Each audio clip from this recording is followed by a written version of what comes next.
What Modi is trying to do is trying to turn India from a diverse state to being a Hindu state, to being a upper caste state. He's basically saying that India is not for everyone, India is for upper caste, richer Indians. The virus is spreading, I'm under lockdown, they got a quarantine on the whole town. No face masks left from coast to coast. Running out of things folks want the most as everyone stays home and waits to find out what might be their fate. Hello, my name is Stanley Heller. Welcome to The Struggle. The Struggle is shown on over 30 cable stations from Maine to New York City and points west. We start in Idlib, Syria, where Turkish drones have smashed up a good portion of Assad's military.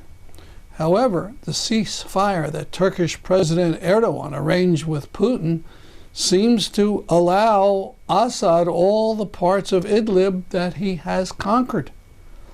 Erdogan has also opened the Turkish border to the rest of Europe, but has not opened the border from Idlib, Syria to Turkey.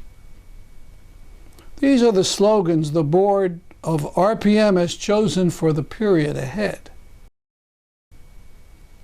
Open borders for refugees, Turkey, Europe, US. Turkey, Greece, treat all refugees humanely. Assad and Putin, stop all bombing of Idlib. Stop the attacks on Kurdish Rojava. Release all political prisoners. In Greece on March 5th, a march of solidarity was held with refugees, challenging the right-wing government of Greece, which is using water cannon and tear gas to prevent entry into the country. March 15th marks the beginning of the 10th year of struggle against the Assad regime. Here's a demonstration near Dera in the south in Assad-occupied Syria. They chant, "O Idlib, we will stand with you till the end."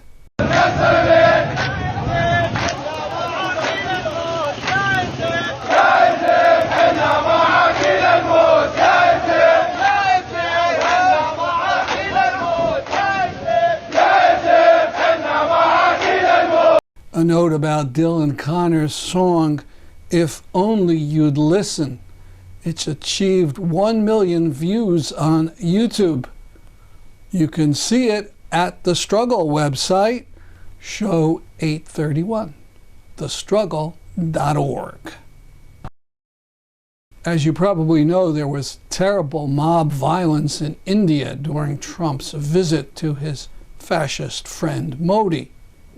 Trump, of course, said all was well, but in the streets people were beaten to death and homes, shops, and mosques were burned. This is a snap protest in Hartford, Connecticut. Everyone might have cried already, seeing the photos, seeing the stories. So that gives us at least some kind of idea or some kind of message that what we need to do.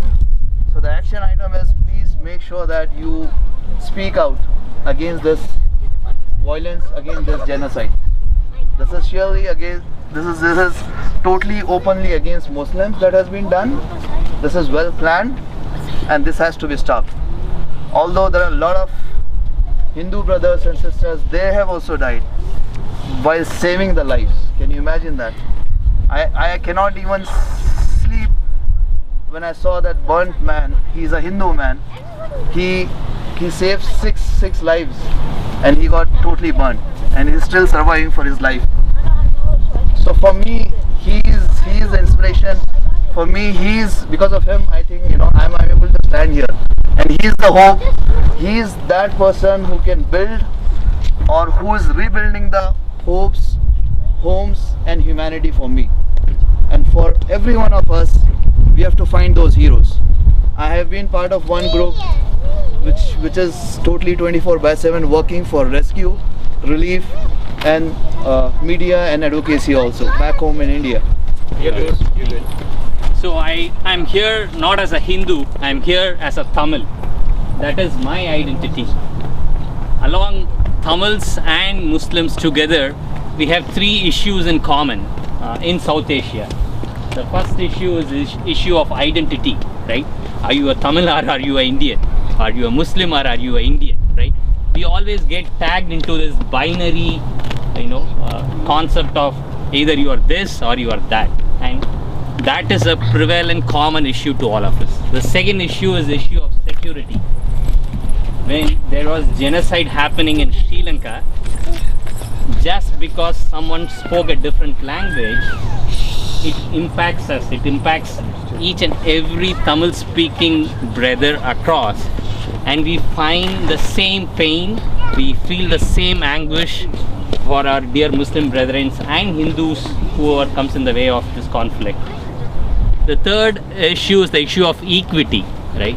As a Tamil, I often question myself as to why did my state government do population control measures in 1971 just now to be penalized in the 15th Planning Commission in terms of lesser allocation of resources. As a Muslim brethren, I am sure a lot of us are feeling the same. Why is 14% of Muslim population having only 2.5% in representation of bureaucracy of Indian government? Why are Muslim brethren having less and less access to housing? Why are we having less and less access to education? So all these three issues strangely unites us more than things which separates us.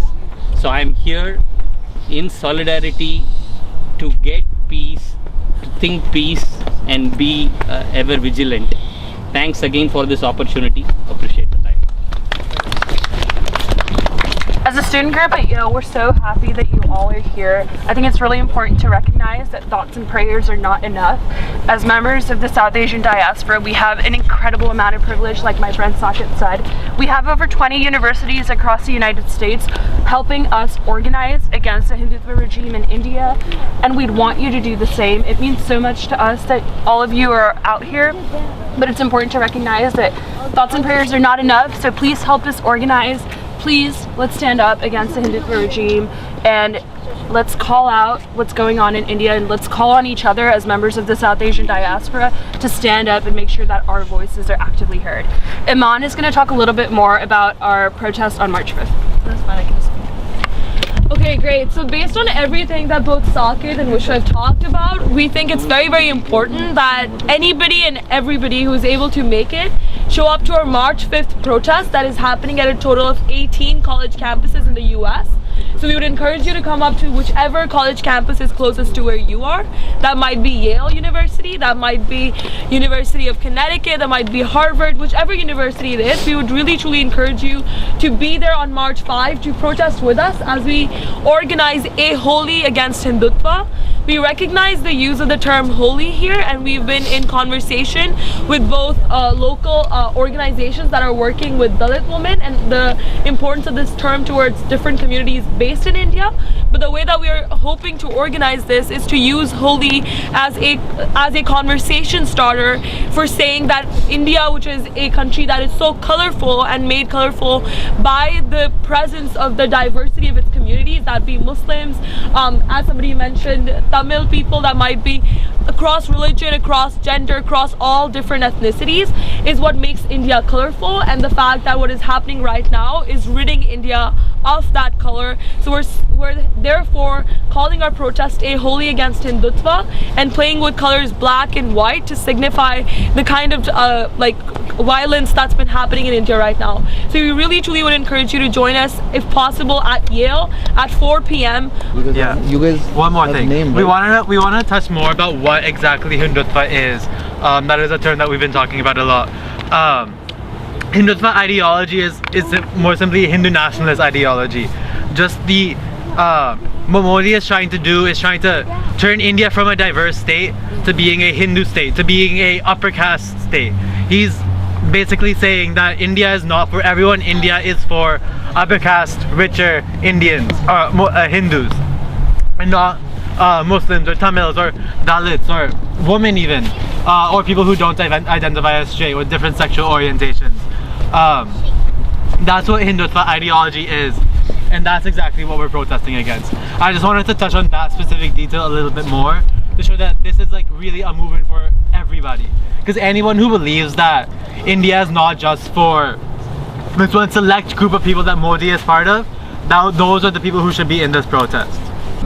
Assalamu alaikum. My name is Assam, and I'm Egyptian, and I'm here to represent grassroots organization, represent all the state of Connecticut. We are a coalition of Action Together Connecticut, Fight Back, and Indivisibles. The coalition I'm here today to represent has a lot of diversity. We represent all over the Connecticut of people from different colors, ethnicities, races, and religions. And we here today to show solidarity and support for all the cause that brought all of us here today in a very cold day. So thank you so much everyone for being here today. Our coalition is working to support civil rights, freedom of religion for everyone. And we understand the cause and the struggle that people in India today are suffering and facing in front of a right-wing government that does not represent the people of India. We always think of India as the place where cares more about peaceful peaceful principles that inspire the whole entire world to be more peaceful and loving and welcoming place in diverse groups. But today what we see in India does not represent what we understand of India, does not show the real face of India that we all get to know and understand and love. This time we believe as a coalition of activists from different backgrounds and ethnicities here in Connecticut, we believe that must end, and we are committed to work on solidarity with all of the Indian and all of the groups that are willing to support the cause to create an end and make an end to this challenge that facing the Indian people who believe in love and peace and solidarity and a diverse community for every and each individual in India. We are committed to civil rights, and we have multiple activities trying to lobby and support the Indian people cause within our elected officials, not only in Connecticut but around the country, to be able to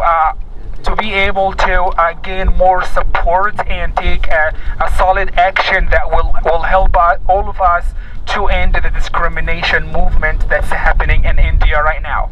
So please, if any one of you would like to join us, you can look us online, the coalition of the activist group in Connecticut, and you can join us of doing all the activities we do around the state, not only in Hartford area but also in every corner of the state, to support the cause of religious freedoms all over the state. The last thing I have, so I would, and on behalf of the coalition I represent today, we believe in the cause of the Indian people, and we will do what it takes to put an end to what's happening there.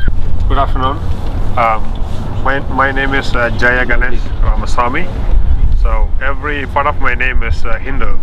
So I come from the state of Tamil Nadu, and I don't practice any religion. So I hope the Almighty Nature will keep me this way. But I will love everybody. As a Tamil, as a human, as an Indian, we love everybody. So I come from a small village in Tamil Nadu.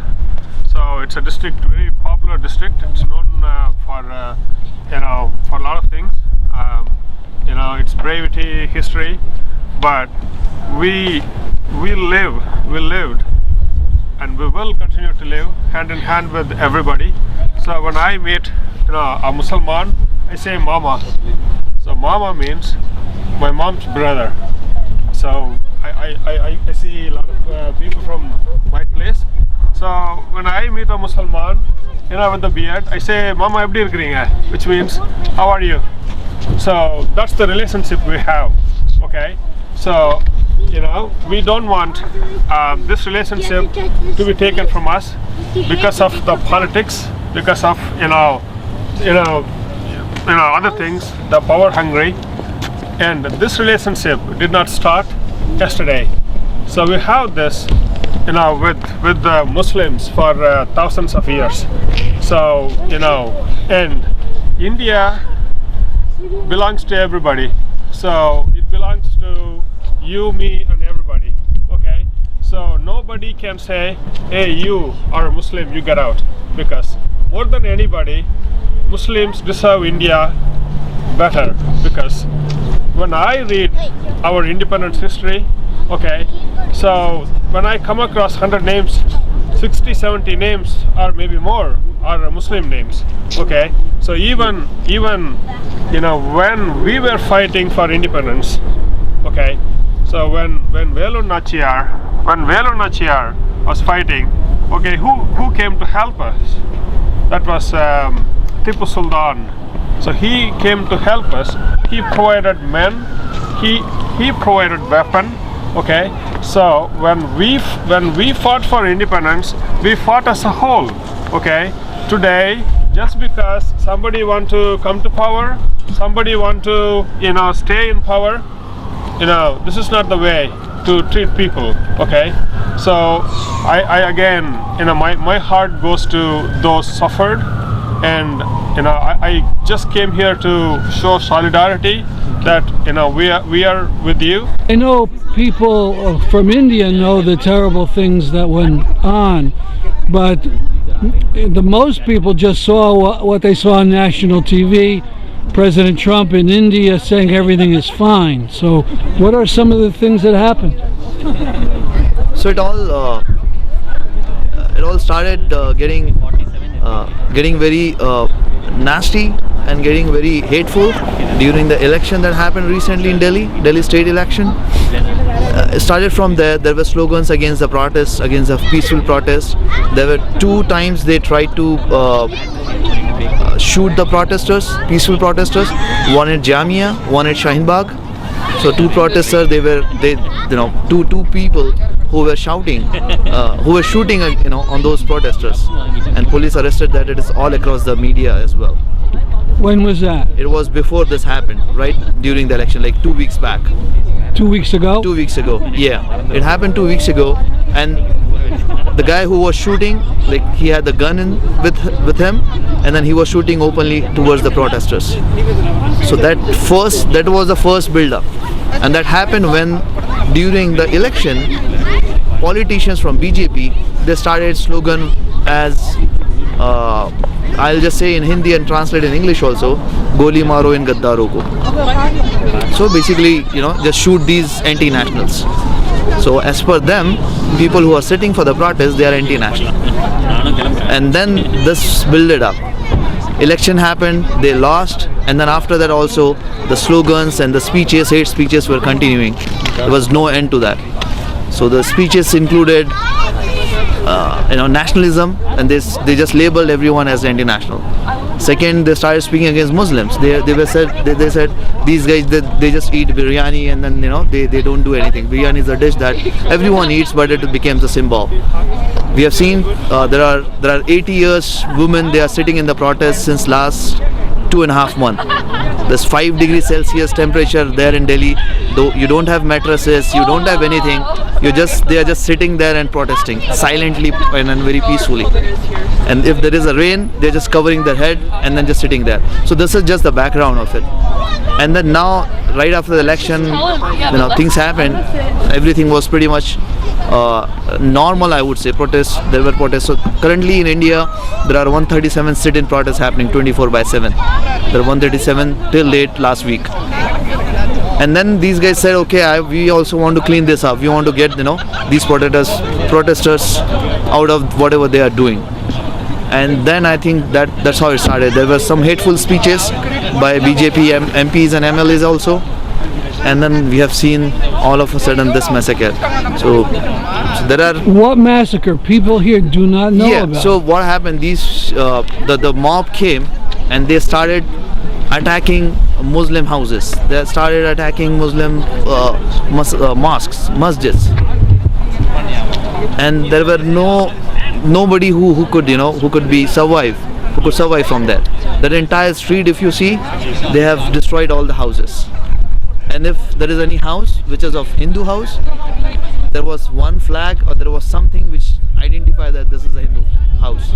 And I'm ashamed to say this because I grew up in India and I have never ever seen this in my entire life. I have so many Hindu friends. There are Hindus who are still working for relief and rescue, like continuously 48 hours, 72 hours. Were there fires too? Yeah, they fired the entire houses. They destroyed. They killed pregnant women. They killed everybody. They could see on their path. How many people? Is there any estimate? 44 died. 44 died. As we speak on what is the date today? Sunday, March 1st. And this is when Trump was there. Yeah, this happened when Trump was there, and there was no statement either from Trump or from our Prime Minister also. Thank you very much. Okay, thank you. You note several of the speakers were from Yale. A few days later, Yale had its own protest, 250 people. We'll bring you that video next week. About the Soleimani killing in West Haven, Connecticut, there's still been no anger shown by city officials or the state government. In fact, in West Haven, the lawyer who is the corporation counsel advised the city council and mayor to say nothing. That perhaps is wise advice if all you care about are lawsuits and the city finances. But if you're also concerned about justice for the Soleimani family and prevention of similar tragedies in the future, you should speak out. What to do next? There'll be a meeting in West Haven on March 19th in the City Library to discuss just that question. Speakers include a former NAACP state president, a West Haven City Council member, and an organizer of the street protests. Promoting Enduring Peace is having its annual membership meeting on Saturday, March 28th at Dwight Hall at Yale University. Included in the agenda is a portion of the video of a talk given last week at Harvard University by famous climate activist Naomi Klein. Here's a preview. We happen to be living in, frankly, the last window when it is possible to protect life on a truly unimaginable scale. So the young people in the UK who joined the student climate strike movement, they say Greta, who has a lot of fire in her, they say Greta was the spark, but we are the wildfire. And I see that spreading in all kinds of ways. Now, a song by story singer David Rovics. It's called Coronavirus Climate Catastrophe Fascist Empire 2020 Blues Massacree.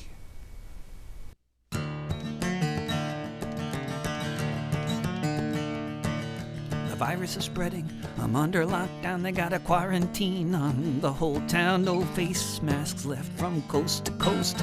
Running out of things folks want the most as everyone stays home and waits to find out what might be their fate. The biggest flows of refugees across the Mediterranean Sea, on the move, ever more from Honduras to El Salvador. Reactionaries on the rise, Mussolini reprise. It's 2020, the decade's just begun. With any luck, we just might make it to 2021.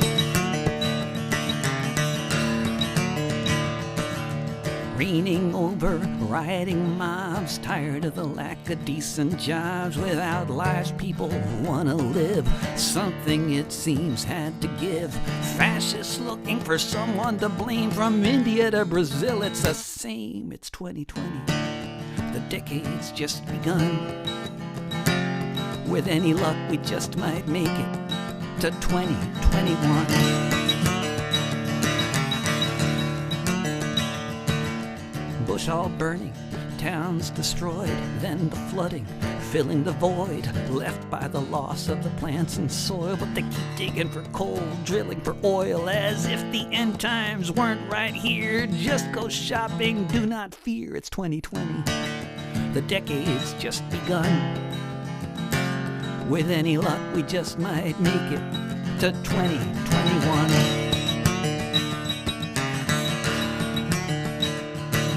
They're miniaturizing nukes again, red button subs and orange men. Resistance grows on many lines, from rebellions to election signs. Yellow vests, austerity, billionaires and Bernie. It's 2020, the decade's just begun. With any luck, we just might make it to 2021.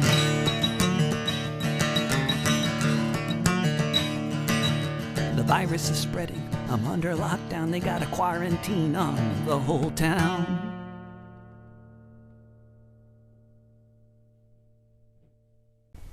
A little gallows humor there at the end. That song is from Dave's YouTube channel, David Rovics. By the way, in honor of St. Patrick Day, why not listen to Dave's song, The St. Patrick Battalion? Mostly we don't wash our hands long enough. 20 seconds is longer than you think. The CDC recommends 2 happy birthdays. Or you could recite the beginning of the Drifters song, Up on the Roof. When this old world starts getting me down and people are too much for me to face, I climb way up to the top of the stairs and all my cares just drift off into space. On the roof it's peaceful as can be, and there the world below can't bother me. That's our show for today. See you next week at this time. I'm Stanley Heller for The Struggle.